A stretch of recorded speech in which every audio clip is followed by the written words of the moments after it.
Hey everybody, and welcome back to the Daily Deer. Today is day 24, and we're going to talk a little bit about still hunting.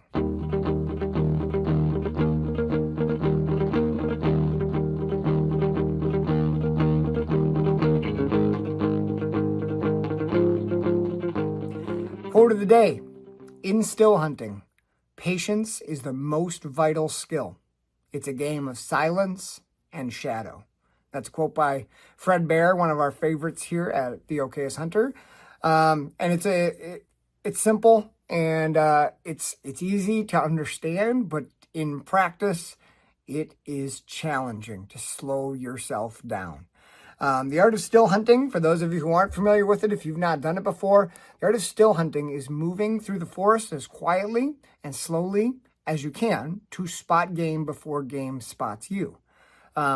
And there are conditions for still hunting that you would want to focus in on. Going on a still, frosty morning would be far less than ideal. That is not a time that I think still hunting would be ideal.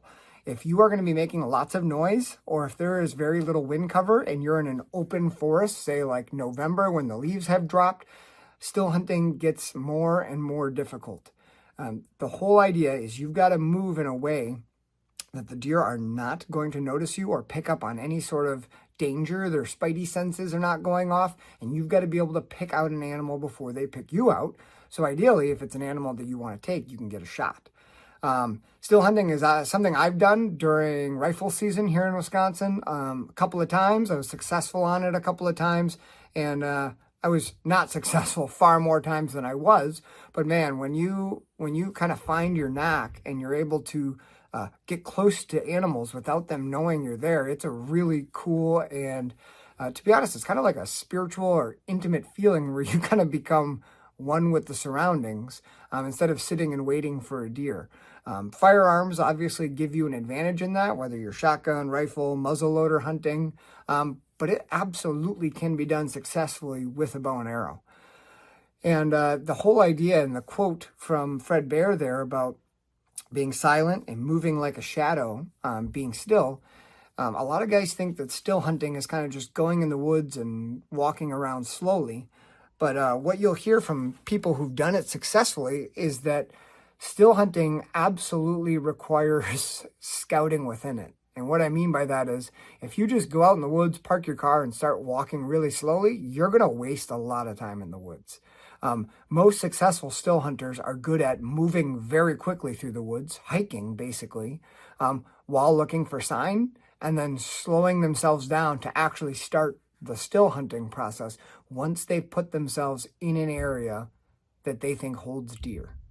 So if you're still hunting in the morning or the evening and you expect deer to be on their feet, possibly feeding or moving through a different area, it's a little bit different than where you would go to still hunt in the middle of the day when you expect them to be in bedding cover or bedding areas.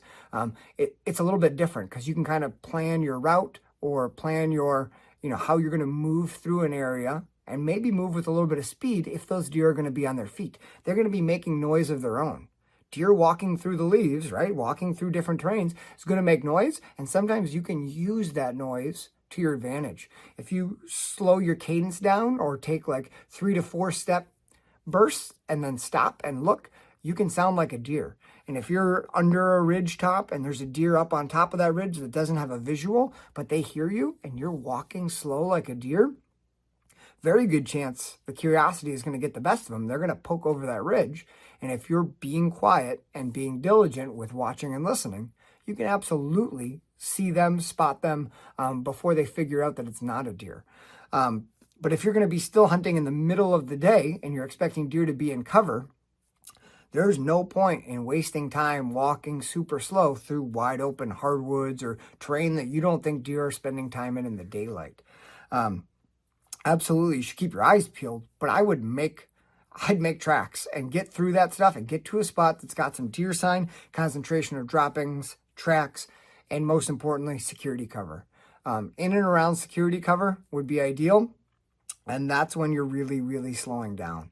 In that cover, especially if deer are going to be bedded, it's very hard to pick them up. A twitch of an ear is most likely what you're looking for, especially if that deer's laying. You're checking any horizontal structure, down logs, broken over trees, and I would use binoculars for that kind of thing, and I would just be slowly scanning. You're just looking for a flick of an ear or something out of place. There's two colors in the natural world that tend to stand out, both those colors on deer, black and white. So deer do have black on them. Black doesn't exist in a lot of places in the forest on its own, but on their noses, around their eyes, and sometimes in their chest, they can have a real dark fur. But if you're still hunting, you're looking for the nose, you're looking for those eyes, and then the white inside the ear or the white around the nose. Those are kind of key giveaways. Most trees, unless you're in a stand of birch trees or real light poplar trees, most trees, right, you're going to have those natural shades, tans, browns, greens, and white and black really do stand out if you train your eye to look for those small areas of them. So moving slowly, when I do it, I am literally planning out each step.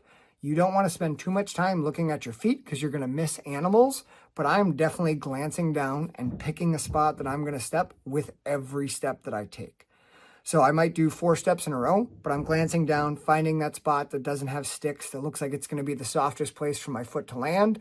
And I'm kind of using my toe and putting my toe under the leaf or under the terrain, and then slowly putting my weight on it and then leveling my foot out. And like I said, you're going to do like 3, 4, maybe 5 steps continuous, and then you're going to stop, stand, watch, and listen.